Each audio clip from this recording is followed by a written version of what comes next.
Bonjour tout le monde, c'est Théo. Aujourd'hui, je vous retrouve pour parler du compost.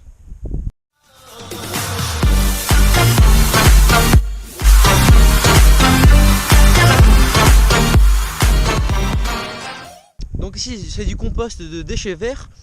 Donc tout ce qui est broyat, du branchage, de la pelouse. Tout ça est récupéré en déchetterie. C'est tout récupéré en déchetterie, c'est broyé en plusieurs morceaux, c'est broyé plusieurs fois, retourné plusieurs fois pour qu'il y ait des brins des plus possibles. Excusez-moi, il y avait une voiture. Donc tout est broyé, je vais vous montrer à quoi ça ressemble. Hop. Donc tout ça avant c'est du branchage. Donc c'est beaucoup de la taille d'arbres, etc. qui va passer dans des machines, je vais vous montrer des photos, etc. Donc qui va passer dans des machines et qui va être broyé plusieurs fois pour accélérer la décomposition de ces matières. Donc on va le broyer, bon, ça dépend, peut-être 2, 3, 4 fois, ça dépend des morceaux. Et puis ça va être mis dans un tas et au fur et à mesure ça va être retourné. Parce qu'en fait le compost fonctionne avec des bactéries aérobies, excusez-moi. Ce sont des bactéries qui ont besoin d'air. Donc tout simplement le fait de retourner oxygène le tas et permet aux bactéries, aux micro-organismes dans le compost, permet donc de s'activer et de fonctionner.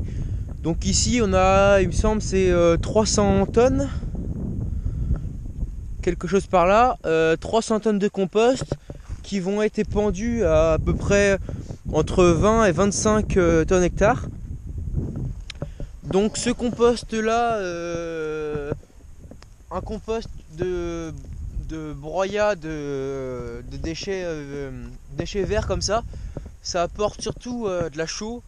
Bon, forcément il y aura un peu d'azote, un peu de soufre, un peu de potassium, tout ça qui vont être apportés grâce au compost.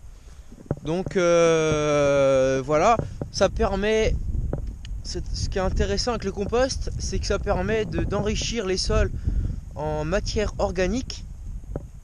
Là ça va être il y a 3 types de matière organique, de la matière, enfin du compost, qui est de la matière organique qui se décompose, enfin qui est déjà à un stade avancé de maturation et qui va être digéré lentement par les micro-organismes. Donc ça, dans quelques années, peut-être 2, 3, 4 années, on va encore avoir quelques résidus, quelques éléments qui vont être encore apportés par les résidus du compost qui restent. Il y a le fumier. Donc ça c'est le type de compost, enfin non excusez-moi, le type de matière organique qui va se décomposer moyennement vite. Donc ça va être assimilable, ça va bien être assimilable par les micro-organismes du sol. Et puis enfin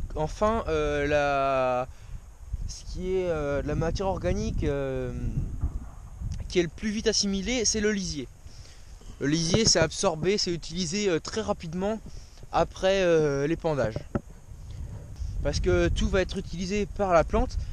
Et en même temps, le fait d'apporter de la matière organique dans les sols, ça permet d'alimenter tous les micro-organismes qui sont présents dans nos sols, d'avoir un sol qui vit et puis qui naturellement, après ça c'est de la physique, mais l'argile et la matière organique, l'humus, ça va créer un complexe argilo-humique.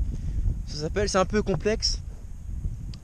Et donc en fin de compte, on va pouvoir améliorer et la texture la consistance du sol.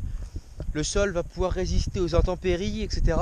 Et aussi, ça va permettre au sol de mieux